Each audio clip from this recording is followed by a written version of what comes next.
my lovely people, welcome back to this channel. If today is the first time you chanced on this video, my name is Nana Chinupakudia, and here at the Study Abroad channel, what we do is that we help you for you to navigate your way through your study abroad journey. So whether yours is a bachelor studies, whether you intend to apply for a master studies or a PhD, we are here to give you the necessary information. We are going to tell you which schools are providing 100% scholarships, which schools are waiving the IELTS, the GRE, or even which schools that you can apply without application fee. If that's the kind of content that you are interested in, please smash the subscribe button and become part of the family. You can also share to your friends who would also share to their friends. Thank you very much. Hello guys, welcome to another brand new day and another episode of our study abroad journey, where we are showing one of the schools here at the United States of America. So the school that we are going to show today is the Minot State University. So this is a public university located in the city of Minot, and the state is North Dakota. So let us take note of that. The school can boast of an acceptance rate of 77%, and that's something that I think it's okay for us to have admission there. So for every 100 applicants, 77 of them are getting admission. So I think it is a good school that we all of us can apply if only we qualify as far as their requirements and the things that they are requiring from us. In terms of the faculty to student ratio, it is 12 is to 1. So for each faculty member, you are attending to um, 12 students. And the importance of a low student to faculty ratio is that the students have the ability to interact with the faculty members, and then they are able to, help them solve their issues. And that is something that you have to also take into consideration when you're considering studying abroad and studying in a specific school. The larger the student to faculty ratio, the more inaccessible it becomes for you to get in touch with a faculty member, and hence the more it takes time for your problems to be solved for you. Now, the city of Minot, averagely the weather is ranging between -1 degree Celsius to 12 degrees Celsius. So, and quickly let's go through the safety and see what is their rank in terms of the public safety. So, the state of North Dakota is overall ranked as the 18th safest state in the United States of America. So now let's go through the major courses that they have, and then we can check some of the minor courses, some of the graduate courses. Quite decent number of courses for undergraduate courses, quite a lot, I must say, because there's so much courses there that one can associate themselves with, ranging from the arts straight to the sciences, the businesses. Every aspect is being covered here. Now let's go straight to the graduate catalog to see what are the courses that are available there. So at the graduate catalog, we could see that uh, there's education courses over there, and there's a Master of Science in Special Education. One of my subscribers mentioned that I should do a school in special education, and I think this is one of the schools that you can have access to special education. So you can see there is a Master of Science in Speech Language Pathology. There's a Master of Science in Disability Human Services, and all these are courses that are related to special education, I guess. So maybe the subscriber, you can watch this video and then just give it a try. Now, how is the application process? How do we apply? What are the requirements? What are the things that they require of us in order to bring? So I must say that it's one of the few schools that is still not waiving the application fee. You still have to pay the $35 application fee. And I think that it is relatively cheaper compared to the schools which are asking for 100 over $100 or 90 or 75 bucks. So 35 is relatively okay. But I think that if you write to the school, perhaps, and explain your situation, perhaps they might be able to waive this for you. So you have to have your 35 euro application fee if you want to apply to the graduate studies. And then in addition, you need to provide your SOP, and the SOP, they have also been specific about things that you have to take into consideration. In this case, they went that the minimum of 500 words. So you are good to go. You are good to go. You can exceed the 500 and as much as you want. But remember, the more you write, the more lengthy it becomes, and the more work you give to the admission board, and hence they might not be interested in reading a lengthy thing. So just take into consideration for people who are going to study speech language pathology. There are some things that they need to do, that they need to describe the experiences in that field as well. So apart from the application fee and then the SOP, you also need your CV. Of course, that's a constant thing that you need to add into your application process. In addition, you also need the recommendations, and then they have stated the number of recommendations that you need.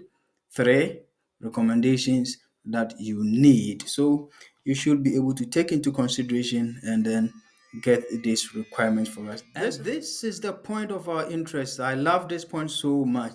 So for some of us who, for due to one reason or the other, our GPAs fell below the 3.0 mark, there is a chance for us to apply to the minor state university. So the minimum GPA of 2.75 is the minimum that is being accepted at a minor state university. So that is a very nice opportunity for us to take advantage and apply to this university, especially for those of us who, for one reason or the other, our GPA went below 3.0. In addition, you need to have the GRE, but I have to tell you that minor state is going test optional. So for the 2022 and the 2023 academic year, you don't have to have the GRE in. So for English proficiency, they mentioned about the TOEFL, the DET, the Duolingo English test, and the IELTS. But however, if you are coming from a situation, from a school or an institution whose primary mode of instruction is English, then you don't have to bring these tests as a means of proving your English proficiency. But the caveat here is that you need to attach something which is going to show to the school that this particular school, your mode of instruction was in English. So take note of that. So people from Ghana, I know there is this English proficiency letter that you can get. So if you get this English proficiency letter from your institution, then attach it and upload it as part of your application packet in order for you to be waived in presenting your English proficiency standardized test. So these are some of the things that we need in order to apply. And let us also not remember that our academic credentials ought to be evaluated by accredited evaluation agency such as the WES, the World Education Services, or the Education Credentials Evaluations (ECE).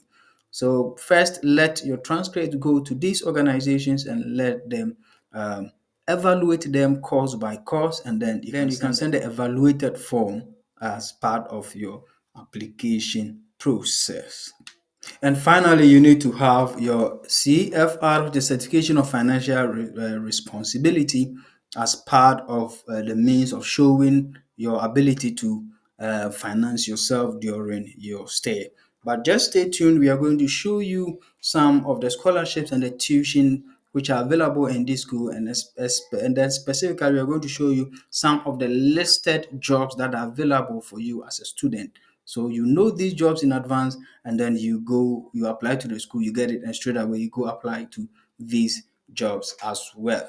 So now let's look at the most important aspect of all this video, which is the scholarships and assistantships which are available to graduate applicants. So for graduate applicants, there's of course the opportunity for you to do the GA, which is the graduate assistantship, where you have the opportunity of assisting the university or the department in other, it could be co-curricular activities, it could be research, it could be any secretarial, any form, students, any form of work that you can do for the department, so that some or part of your tuition will be waived.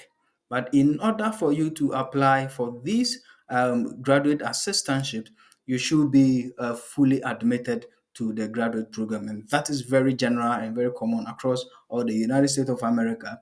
That for you to apply for graduate assistantships, first you need to get admission, and then after that, then you apply for the graduate assistantship. Of course, remember that you should be in a academically good standing before you can apply to this graduate assistantships as well. In addition, scholarships which are available for all applicants, including international applicants. So these are some of the scholarships that you can apply here. And like as I mentioned earlier, that looks like the school has a lot of things related to special education. So if you are someone who is in the field of special education, as you can see, there are three different scholarships related to special education: the Elsime Dieter Hearing Impaired Scholarship, the Florence Lake Scholarship, and the Frances V. Leach Scholarship are all available for special education. So if you are in that background, I think it is a good school for you to apply. Finally, to wrap up the video, let me show you some of the student employment availabilities at the minor state university that we can also apply once we get admission. So if you go to the HR page, you could see, so this one are for the faculty and the staff job openings. So it might not be applicable to us, but this is where our interest is. So you see that there are student employment openings at the minor state university. So for example, if at the Department of Nursing there's a part-time job for evening LRC assistant. If you want to get more information, you can go and read about it. There's also the Academic Support Center, the Student Publication. Um, there is a peer note taker. So the position titles are the ASTEP mentors, the student union lifeguard, the student library, the snow shoveler. So it goes. They have a lot of courses, up to 4 pages. Let's go to the next page and see which jobs are available there. So there's a minor junior golf assistant. So the student for chemistry stock room.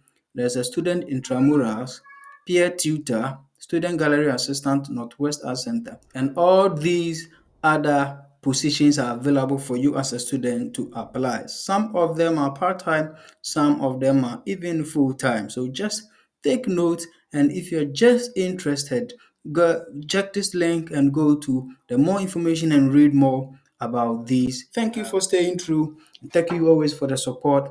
Reach us on all our social media platforms at studyabroad_GAM. At studyabroad_GAM. Just put your comments down the video below and let us have a chat there. If you have some private things you want to discuss with us, you can email the team at nytkbrand@gmail.com. nytkbrand@gmail.com. All this information have been put in the description of this video. So if you miss it, just check the description box and then have access to all this information. Thank you very much, and until we meet again. Peace out.